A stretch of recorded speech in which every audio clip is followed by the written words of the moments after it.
Hey guys, this is Pastor Seth wearing a Star Wars t-shirt that is admittedly too small.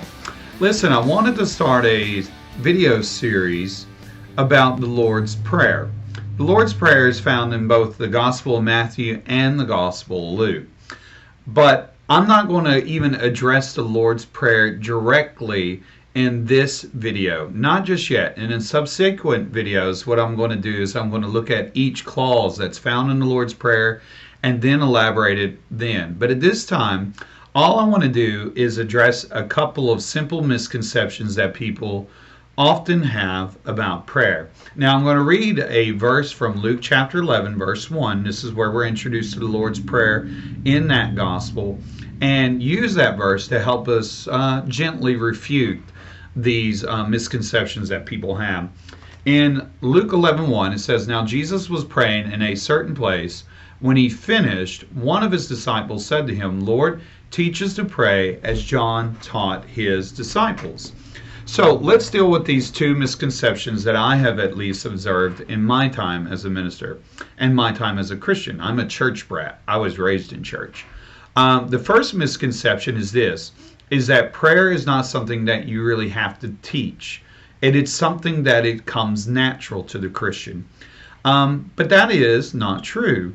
As we see in this passage, Jesus' disciples approached Jesus and said, "Will you teach us to pray?" Now notice Jesus' response. He doesn't say anything like, "What a ridiculous thought. Don't you know that you should just know this naturally, that it should just come to you?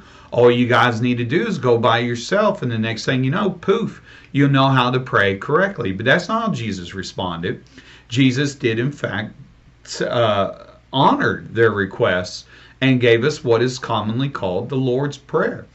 And so we should be teaching classes. We should be teaching our young people as to the correct way to pray. It should be something that we do.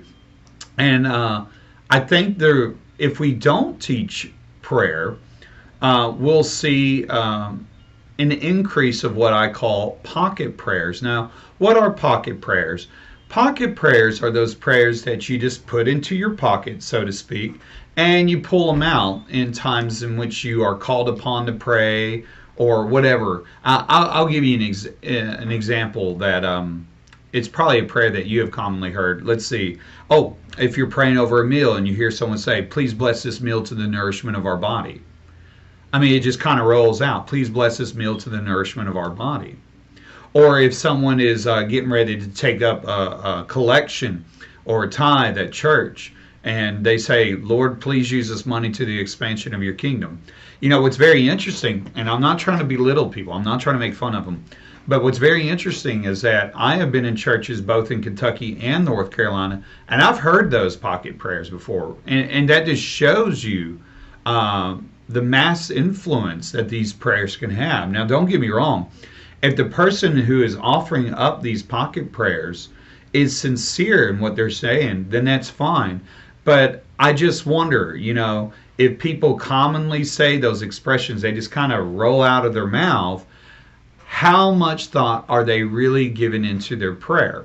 They're just pulling out the pocket prayer that they say every time that they have a meal, every time the collection plate comes about, or whatever it may be. And so I want to guard against these mindless pocket prayers. Again, if you're giving thought to what you're saying when you're using these expressions, that's fine. But I'm against these mindless pocket prayers.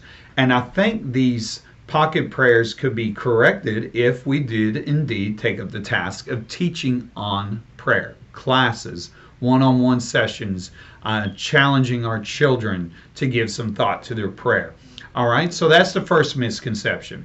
The second misconception is the idea that God honors every prayer that you have, or let me reword that. The second misconception is that God is not really so concerned about what you pray. He's only concerned that you do, in fact, pray. Now, I don't want to be too terribly rigid on this, and there are certain truths to that. I hear people say all the time, "I just go and have a conversation with God. I'm just speaking with God." But at the same time, Jesus did give us the Lord's Prayer, right? So when they asked Jesus, teach us to pray, he didn't say, well, guys, just whatever comes to your mind, whatever comes to your heart. You need to pray from the heart. And don't get me wrong, we should have emotion, we should be passionate, and we certainly should be sincere in our prayer. But that totally misses the point of Jesus giving us the Lord's Prayer in the first place. Jesus gave us the Lord's Prayer to serve as a guide to help shape the content and quality of our prayers. In other words, we should look at his prayer and sit there and say, is my prayer life similar to that? Is the content of my prayer life similar to that? Am I praying for God to bless his own name, to make it holy? Am I praying for the expansion of his kingdom, that he rules on earth in the same way that he rules in heaven? Am I praying for my daily bread? And so on. So again, I don't want us just to go into the prayer room and just like, hey God, it's me again, type of dialogue with God, but to offer up prayers that are similar to the manner in which he taught us. Don't get me wrong, I'm not saying the Lord's Prayer is something that you have to cite back verbatim. It's not some type of magical incantation, but it is a prayer that should help us and shape our own way that we pray and shape the content of our prayer too, that we should know what we ought to pray for. That way we can be on the same page with God. Stay tuned, guys. The following episodes are going to help us really flesh out what the Lord's Prayer in content means. Okay? Now, stick around after this video. I do have a short, funny clip that involves my youngest son, Randy. So bear with me. It's several seconds long, but you'll see what I'm talking about. Guys, y'all be blessed this week and have a good day.